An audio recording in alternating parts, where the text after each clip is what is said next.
Spoštovani, nadaljuje se slovensko nogometno državno prvenstvo po približno 2 mesecih odmora, torej je danes na vrsti spomladansko nadaljevanje, čeprav smo seveda še v koledarski zimi. 19. krog prve lige Telemach, za uvod pa eden od derbijev tega kroga. Celje Bravo na stadionu z Dežele, soseda na prvenstveni lestvici, ki ju loči ena sama točka, se bosta torej udarila med seboj moštvi, ki sta v tej sezoni seveda igrali tudi v Evropokalih oziroma za državne prvake iz mesta ob Savinji velja, seveda, da so še vedno del konferenčne lige. Sredi tega meseca bodo seveda igrali tisti 2 tekmi v play-offu za uvrstitev v osmino finala proti ciprskemu Apoelu C. Ampak tudi tega smo se že navadili in ne nazadnje so se tega, kar je bolj pomembno, že zdavnaj navadili tudi pri Bravu in v strokovnem štabu tega moštva. Tule zdaj Šobe z novim predložkom, odbije Angesan, priložnost za Celjane in lepa obramba Orbaniča po strelu Šobeja. Prvič je torej zapretil Logan Delorije Šobe. Dobro posredovanje Njeta in zdaj je poskus proti napada Celjanov. Lepo je Sorensen oddal žogo Svetlinu. Svetlin in tudi on po sredini vrat. Poskus dobrih 20 metrov. Še enkrat na mestu Orbanič.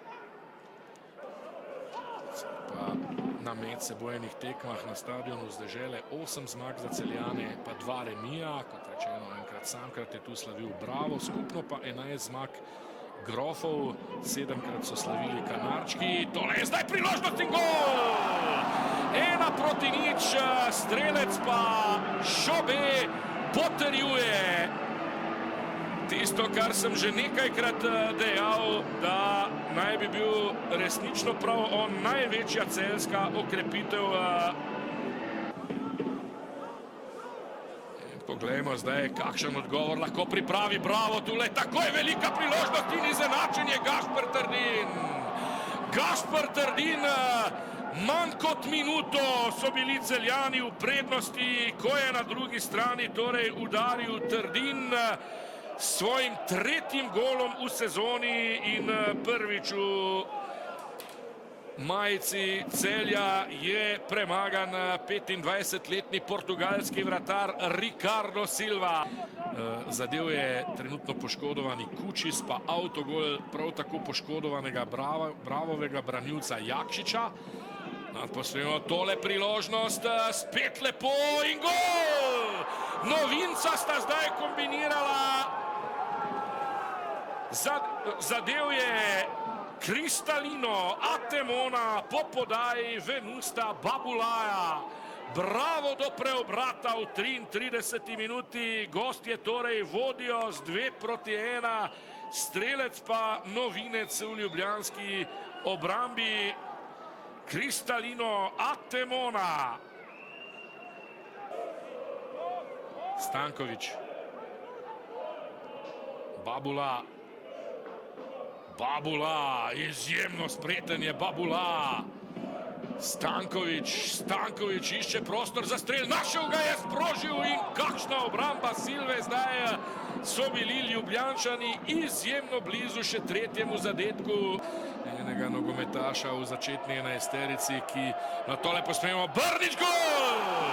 Prva akcija Ivana Brniča, nisem še uspel povedati, kdo so nogometaši, ki so vstopili pri Celjanih in kakšen štart Grofov v drugi polčas. Brnič torej za izenačenje na 2-2. Res spremljamo krasno tekmo na stadionu z Dežele. Nepazljivi so bili tule bravaši. Ivan Brnič s 5. golom v sezoni. Lahko rečemo, da je zadev v pol. Šobe v ogenj pošilja Matka. Matko priložnost in kakšna obramba Orbaniča. Nordanus je končno prišel do prave priložnosti s Poplatnikom, to da potem Stanković do žoge, še vedno Stanković. proti Gidadu, Gidado strelja, Poplatnik in gol! 3-2 za Bravo! 76. minuta, še enkrat Bravo do vodstva, strelec pa Matej Poplatnik. Odlična akcija Jakoslava Stankoviča, ki je v ogenj poslal Gidada. Gidado je iz težkega položaja dobro sprožil Ricardo Silva z obrambo, toda odbita žoga je padla na glavo Mateja Poplatnika, ki jo je potem poslal z nekaj metrov v praktično prazno mrežo. Tole je bilo sicer na robu ofsajda.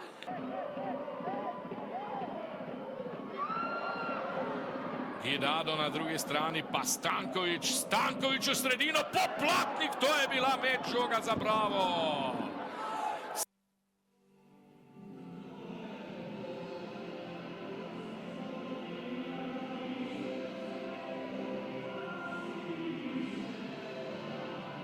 Ja, po pripravah nikoli ne veš, kako se bo odigralo prvo kolo, ampak smo dokazali, da smo trdo delali in dobro delali na pripravah in to se danes izkazalo. Tako prvi kot drugi polčas ste začeli, lahko rečem, malce zaspano, obakrat so Celjani povedli, oziroma enkrat povedli, drugič izenačili, ampak ste našli v obeh polčasih, sploh v prvem, kjer bi si morda zaslužili kakšen gol več, vedno pravi odgovor. Je to tudi to dobro delo, ki ste ga lahko v skoraj dvomesečnem odmoru upravljali? Ja, seveda, trpeli smo, vedeli smo, da bomo trpeli prvi 15-20 minut, ker Celje hoče hitro rešiti tekmo. Ko smo prejeli gol, je bilo po meni ključno, da smo tako izenačili, mogoče njih malo psihički poljuljali in potem nadaljevali našo igro in to nam je se obrestovalo, kot da smo šli na premor z vodstvom 2-1. Tudi dva novinca sta se kar, saj tako izgleda, zelo hitro in dobro vključila v moštvo, morda kakšna posebna nagrada oziroma morate kaj pokazati v slačilnici oziroma kaj dodati, glede na to, kako sta odigrala svoj debitanski tekmi. Ja, zelo dobro so se fantje vklopili, to je zelo pomembno, da se hitro prilagajajo, mladi so, tako da smo mi tudi mlada ekipa in verjamem, da je to tudi ključ do uspeha. Aleš Arnol, čestitke za zmago, odpirate, lahko rečeva, kar na sanjski način drugo polovico sezone zmago pri aktualnih prvakih. Ni bilo enostavno, kar se videlo, lahko dejava, da ste trpeli tako na začetku prvega kot takoj na začetku drugega polčasa, ampak zdržali, strnili vrste in domov odhajate s 3 točkami. Ja, hvala za čestitke, čestitke igralcem tudi za 3 dosežene zadetke.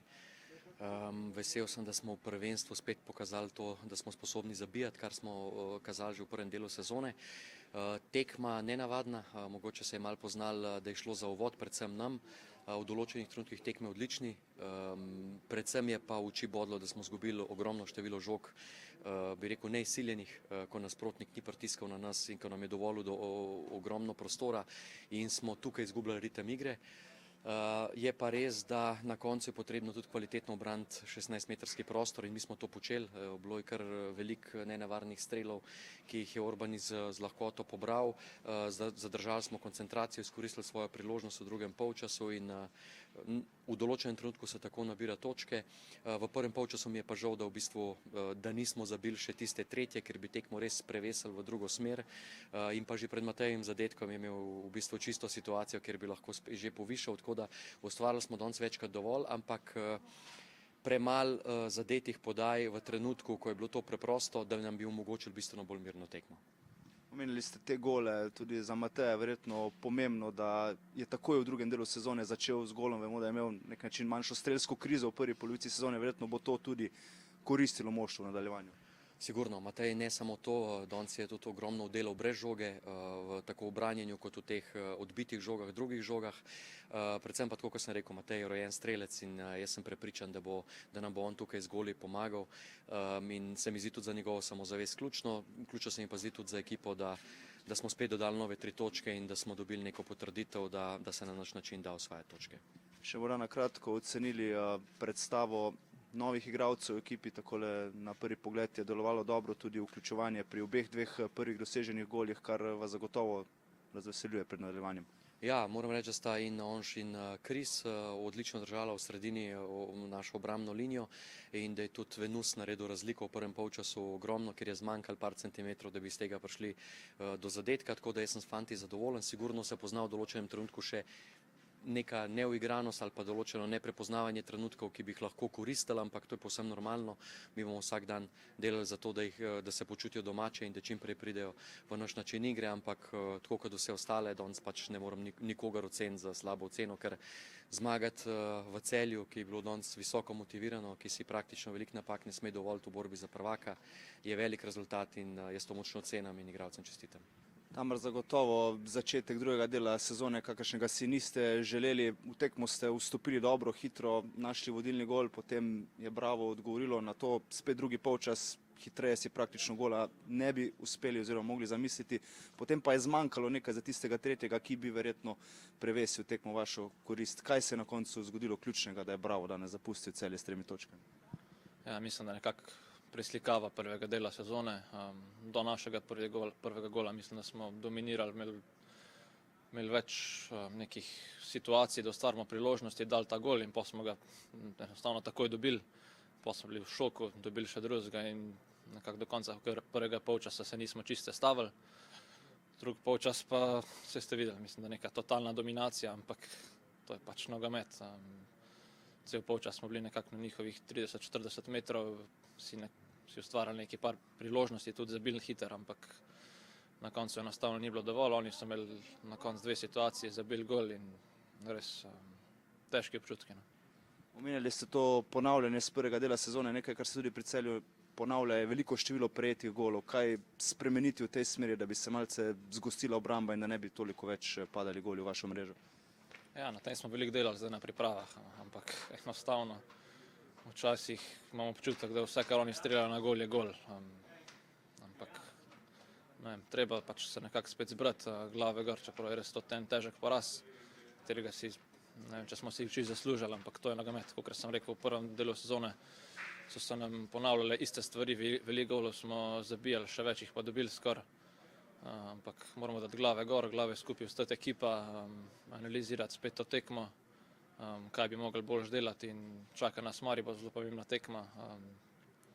Ni še konec, smemo vršiti puške v koruzo, vse je še odprto in veliko tekem je še do konca. Mr. Rera, definitely not the start of the second part of the season as you would have wanted, but I guess you could have seen at least some positives. The start of the match was good and you scored early, conceded 2 quick goals. Then the second half with the 3 changes, instant impact, and then you had a lot of pressure, a lot of possession. Could have maybe scored a 3rd goal, which would have put the game beyond Bravo, but it didn't work. How did you see it? That football is not only about position, it's not only about dominancy, it's not only with the ball, it's not also not without the ball. First, it's about the passion, it's the energy, it's the desire, it's I want to see on the eyes that they want to win. It's sad for my players, and this is what I will tell them when from tomorrow, because today I was suspended, I'm not able to see them, that this is the most important in football. Without this, it's impossible. We could see yellow players with less possibilities than our players. We are in Europe, we are still alive in the cup, we have possibilities to win the championship. With all this motivation, with something beautiful that we have, more possibilities than the team that we had in front of us. And they have more desire, they have more passion, more energy, more determination. Why? That's my question. So maybe we'll play some players with less quality than others, because what I want to see is they want to win, because I'm mad to win, and I'm mad to see that we are going for the open. And then after we shoot to the tribune, I don't mind, I never complain to a player that is missing one dribble or one shoot or one cross, but the desire. So today, no sense to talk about the positioning or the tactic or how we are with the ball, because at the end, this is important, but the first is other things.